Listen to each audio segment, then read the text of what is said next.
پیارے بچوں، السلام علیکم ورحمۃ اللہ وبرکاتہ۔ آج بارستان اردو 8ویں جماعت کے اردو کی یہ تیسری لیسن ہے، یعنی تیسرا سبق ہے لل دید۔ تو چلو ہم شروع کریں گے۔ کشمیر قدیم زمانے سے ہی ریشیوں، سنتوں اور صوفیوں کا مسکن رہا ہے۔ انہی بزرگ ہستیوں میں ایک عظیم خاتون بھی گزری ہیں جنہیں پیار اور عقیدت سے لوگ لل دید کے نام سے یاد کرتے ہیں۔ لل دید کی زندگی کے حالات کے بارے میں اگرچہ وثوق کے ساتھ بہت کچھ نہیں کہا جا سکتا، لیکن اتنا تو بہرحال یقینی ہے کہ وہ 14ویں صدی کے وسط میں سری نگر سے 6 میل دور جنوب مشرق کی طرف واقع ایک گاؤں سیمپور میں پیدا ہوئی۔ ان کے والد نے اس وقت کے رواج کے مطابق چھوٹی عمر میں ان کی شادی پامپور کے ایک پنڈت گھرانے میں کر دی۔ سسرال میں ان کا نام پدماوتی رکھا گیا۔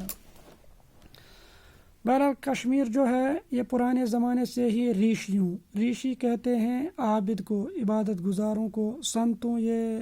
ہندوؤں میں عام طور پر جوگی ہے، سادھو ہوتے ہیں۔ اسی طرح صوفی یعنی پرہیزگار، ان کی یہ یعنی رہنے کی جگہ رہی ہے۔ تو انہی بزرگ ہستیوں میں ایک اہم جو خاتون گزری ہے وہ ہے لل دید۔ لل دید کے بارے میں اگرچہ یقین کے ساتھ یعنی وثوق مینز یقین کے ساتھ کچھ نہیں کہا جا سکتا، لیکن بہرحال اتنا تو کہا جا سکتا ہے کہ وہ 14ویں صدی کے وسط میں یعنی درمیان میں سری نگر سے 6 میل دور ایک گاؤں ہے، وہ ہے سیمپور، وہیں پر یہ پیدا ہوئی۔ اس وقت کے رواج کے مطابق جو چھوٹی عمر میں اس کی یعنی شادی جو ہے ایک پنڈت گھرانے میں ہوئی، اسی لیے سسرال میں ان کا نام وہاں پدماوتی رکھا گیا۔ سسرال میں ساس اور شوہر کے برے سلوک کی وجہ سے لل دید کی ازدواجی زندگی یعنی شادی کے بعد جو زندگی ہوتی ہے وہ ازدواجی زندگی بہت ہی تلخ گزری۔ تلخ مینز کڑوی۔ اس ضمن میں کئی واقعات کشمیر کی لوک روایت کا حصہ بن چکے ہیں۔ کہا جاتا ہے کہ ایک بار لل دید کے سسرال میں بڑے پیمانے پر ایک دعوت ہوئی۔ دوسرے روز حسب معمول جب لل دید گھاٹ پر پانی بھرنے گئی تو سہیلیوں نے ہنستے ہنستے پوچھا کہ کل تم نے خوب پیٹ بھر کر اچھے اچھے پکوان کھائے ہوں گے۔ اس پر لل دید کے منہ سے بے ساختہ یعنی فوراً ایک شعر نکلا جو کشمیری زبان میں ایک ضرب المثل ہو گیا۔ مثال کے یعنی وہ جملہ جو مثال کے طور پر ہم بیان کرتے ہیں کی حیثیت اسے اختیار کر چکا ہے۔ اس شعر کے معنی ہیں مینڈا پکے یا بکرا، لل کی قسمت میں تو وہی بٹا ہے۔ بٹا کہتے ہیں مسالہ پیسنے کا پتھر۔ لل دید کی ساس کھانا پروستے وقت ان کے برتن میں ایک بٹا رکھتی تھی تاکہ دیکھنے میں چاول کا برتن خوب بھرا ہوا لگے، لیکن لل دید نہایت صابر تھیں۔ وہ چاول کھا کر بٹا دھو کر ایک طرف رکھ دیتی تھیں تاکہ ان کی ساس کو دوسرا پتھر ڈھونڈنے کی زحمت نہ اٹھانا پڑے۔ کسی طرح سے لل دید کا یہ شعر ان کے سسر، جس کو کشمیری میں ہیر باب کہتے ہیں، کہ کانوں تک بھی پہنچا تو انہوں نے اس کی تحقیق کی اور لل دید کا بیان صحیح ثابت ہوا۔ لل دید نہایت صبر سے سسرال والوں کی زیادتیاں برداشت کرتی رہی، لیکن آخرکار ان کے صبر کا پیمانہ لبریز ہو گیا اور انہوں نے گھریلو زندگی کو خیر بات کہا اور ایک مست قلندر، یہاں پر لفظ ہے جو یہ مست قلندر ہے، مست قلندر ہم کہتے ہیں جو درویش صفت ہوتا ہے، درویش صفت یعنی جو جس کو کسی چیز کی پرواہ نہ ہو اور گھومتا رہے کی طرح جگہ جگہ گھومنے لگی۔ ایک بار وہ نیم برہنہ حالت میں کہیں جا رہی تھی کہ کہیں دور سے حضرت امیر کبیر میر سید علی ہمدانی آتے دکھائی دیے۔ لل دید کو اس حالت میں حضرت امیر کا رحمۃ اللہ علیہ کا سامنا کرنے میں شرم محسوس ہوئی۔ وہ کہیں چھپ جانا چاہتی تھی، لیکن جب آس پاس میں چھپنے کی کوئی جگہ نہ ملی تو ایک نان بائی کی دکان میں دیکھتے ہوئے تنور میں کود پڑی۔ بیچاری نان بائی کے تو ہوش ہی اڑ گئے۔ نان بائی کہتے ہیں جو روٹی بناتا ہے۔ تھوڑی دیر میں جب تنور کا ڈھکن اٹھا لیا گیا تو یہ دیکھ کر سب حیران ہوئے کہ لل دید ایک خوبصورت لباس پہن کر تنور سے برآمد ہوئی۔ تو بہرحال فی الحال ہم یہاں تک تشریح کریں گے، یعنی یہاں پر ہم کہیں گے کہ سسرال میں جب جو ساس اور شوہر یہ دونوں اس کے ساتھ بہت برا سلوک کرتے تھے، جس کی وجہ سے ان کی زندگی جو ہے مشکلات میں گزری۔ کشمیر کی جو لوک روایت ہیں یعنی لوک کہانیاں ہیں جو پرانے زمانے کی جو سینہ بسینی چلی آ رہی ہیں ایسی کہانیاں، تو وہاں پر یعنی اس لوک روایت میں یہ بات کہی گئی ہے کہ لل دید جو ہے ان کے سسرال میں ایک روز بڑے پیمانے پر ایک دعوت پکی، تو بہرحال جو گھاٹ پر جہاں پر پانی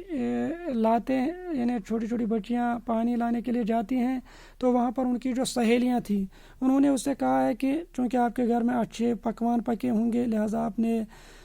اچھی طریقے سے ڈش کھائی ہوگی، تو وہاں پر اس کے زبان سے فوراً یہ شعر نکلا کہ یہ مینڈا پکے یا بکرا تو لال کی قسمت میں تو وہی بٹا ہے، یعنی وہی مسالہ پیسنے کا، چونکہ کہا جاتا ہے کہ جب اس کی ساس جو ہے کھانا پروستے وقت اس کے جو برتن میں ایک بٹا رکھتی تھی، اوپر سے کھانا پروستی تھی تو تاکہ دوسروں کو لگے کہ اس کو کافی کھانا پروسا گیا، لیکن کمال دیکھیے لل دید کا کہ وہ بٹا جو ہے وہ اس کو پھینکنے کے بجائے صاف ستھرا رکھتی تھی تاکہ اگلی بار اس کی ساس کو وہ دوسرا بٹا نہ ڈھونڈنا پڑے۔ تو بہرحال جب اس کی جو جاتیاں ہیں تو جب اس کا صبر کا پیمانہ پھر لبریز ہو گیا تو اس نے کیا کیا، تو اس نے اس کو یعنی اس کی جو وہ کیا بولتے ہیں ظلم و زیادتی وہ اس کے سسر تک پہنچی، تو آخر کار پھر وہ یعنی سسرال جو ہے وہ چھوڑ کر بھاگ گئی، اور وہ ایک مست قلندر کی طرح ایک درویش کی طرح وہ گھومنے لگی، اور کس طریقے سے نیم برہنہ یعنی آدھی برہنہ تھی، اس کے بدن پر جو ہے چھتیڑے تھے، معمولی کپڑے تھے، اور وہ گھوم رہی تھی، لیکن اچانک اس کی نظر ایک دفعہ میر سید علی ہمدانی رحمۃ اللہ علیہ اس پر پڑی، تو اس سے بہت شرم محسوس ہوئی، تو وہ بھاگ جانا چاہتی تھی لیکن انہیں کوئی راستہ نظر نہیں آیا، وہ سیدھے ایک نان بھائی کی دکان میں گھسی اور وہاں پر تنور میں اتری، تو وہاں چونکہ تنور جل رہا تھا تو لہٰذا جو نان بھائی ہے اس کے تو ہوش ہی اڑ گئے، اس نے کہا کہ پتہ نہیں اب اس کی لاش وہاں سے برآمد ہوگی، لیکن وہ سب دیکھ کر حیران رہے کہ وہ اچھے کپڑے خوبصورت کپڑے پہن کر تنور سے برآمد ہوئی۔ تو اس کے بعد ہے بعد میں جب ان سے اس بارے میں پوچھا گیا تو انہوں نے جواب دیا کہ انہوں نے زندگی میں پہلی بار کسی مرد خدا کو دیکھا، اور ان کے سامنے نیم برہنگی کی حالت میں چھتیڑے پہن کر جانے میں لاج آئی، یعنی شرم آئی۔ لل دید اس واقعے کے بعد کئی بار حضرت امیر رحمۃ اللہ علیہ سے ملی اور ان کے علاوہ حضرت شیخ نور الدین سے بھی ملتی رہی، یہ دونوں بزرگ لل دید کے روحانی مرتبے سے متاثر تھے۔ بہرحال جب ان سے پھر بعد میں کہا گیا کہ آپ ابھی تک ایسی ہی گھوم رہی تھی تو آپ کیوں بھاگ گئی، تو اس نے کہا کہ مجھے پہلی بار مرد خدا نظر آیا اور اس کا سامنا اس حالت میں مجھے کرنے میں بہت شرم محسوس ہوئی۔ تو اس کے بعد کہتے ہیں کہ جب حضرت شیخ نور الدین ولی رحمۃ اللہ علیہ پیدا ہوئے تو انہوں نے اپنی ماں کا دودھ نہیں پیا، اسی اسنا میں لل دید کا گزر وہاں سے ہوا۔ حضرت شیخ کی والدہ ان سے ملی اور اپنی پریشانی کا ذکر کیا۔ لل دید نے بچے کو گود میں لیا اور ان سے کہا کہ ننے دنیا میں آتے ہوئے تمہیں لاج نہ آئی تو آپ دودھ پینے میں کیسی شرم، یہ کہہ کر لل دید نے ننے شیخ کو اپنے سینے سے لگا کر انہیں اپنا دودھ پلایا۔ اب کہا جاتا ہے کہ شیخ نور الدین ولی رحمۃ اللہ علیہ جو ہے ایک دفعہ انہوں نے اپنی ماں کا دودھ نہیں پیا تو وہاں سے لل دید گزری، تو اس نے جو صدرہ تھی یعنی شیخ کی ماں، تو اس نے کہا لل دید سے کہ یہ بچہ دودھ نہیں پیتا ہے، تو اس نے اس کو اپنی گود میں اٹھا کر اپنے سینے سے لگایا اور اس سے کہا کہ جب آپ کو دنیا میں آتے ہوئے شرم نہیں آئی تو دودھ پینے میں کیسی شرم، تو اس سے اپنے سینے سے لگایا اور انہیں پھر دودھ پلایا اور انہوں نے دودھ پینا شروع کیا۔ لل دید ایک فطری شاعرہ تھی، وہ کشمیری زبان کی یعنی لل دید جو ہے ایک فطری شاعرہ تھی یعنی پیدائشی شاعرہ تھی، وہ کشمیری زبان کی پہلی شاعرہ جن کا کلام کشمیریوں کے اجتماعی حافظے میں محفوظ رہ کر بعد میں تحریری صورت میں منتقل ہوا۔ یہ کلام جو واق کہلاتا ہے، یعنی ان کی شاعری جو ہے ان کے اشعار جو ہیں ان کو واق کہتے ہیں، مرتب ہو کر کئی زبانوں میں ترجمہ ہو چکا ہے۔ ان کے اس عارفانہ کلام عارفانہ ہو گیا جو ان کا یعنی بلند بالا کلام ہے، خدا شناسی سے متعلق کلام ہے، کو تمام اہل کشمیر خواہ ہندو ہوں یا مسلمان، امیر ہوں یا غریب، پڑھے لکھے ہوں یا ان پڑھ، سبھی بہت پسند کرتے ہیں۔ ان واقعوں میں اونچ نیچ اور ذات پات یعنی حسب و نسب جو عام طور پر ہم نے بنایا ہے کہ غیر فطری بندھنوں کو توڑنے اور اعلیٰ انسانی اور اخلاقی قدروں کو اپنانے کی تلقین کی گئی ہے۔ 600 سال سے زیادہ مدت گزرنے کے باوجود بھی ان کے کلام کی مقبولیت میں کوئی کمی واقع نہیں ہوئی ہے۔ ان 600 برسوں میں کشمیری زبان میں بڑی تبدیلیاں آئی ہیں، بعد میں بہت سے لفظ یا تو متروک ہو گئے، ترک کیے گئے ہو گئے ہیں یا ان کی صورت بدل گئی ہے، بہت سارے نئے الفاظ زبان میں داخل ہوئے ہیں۔ چنانچہ لل دید کے کلام میں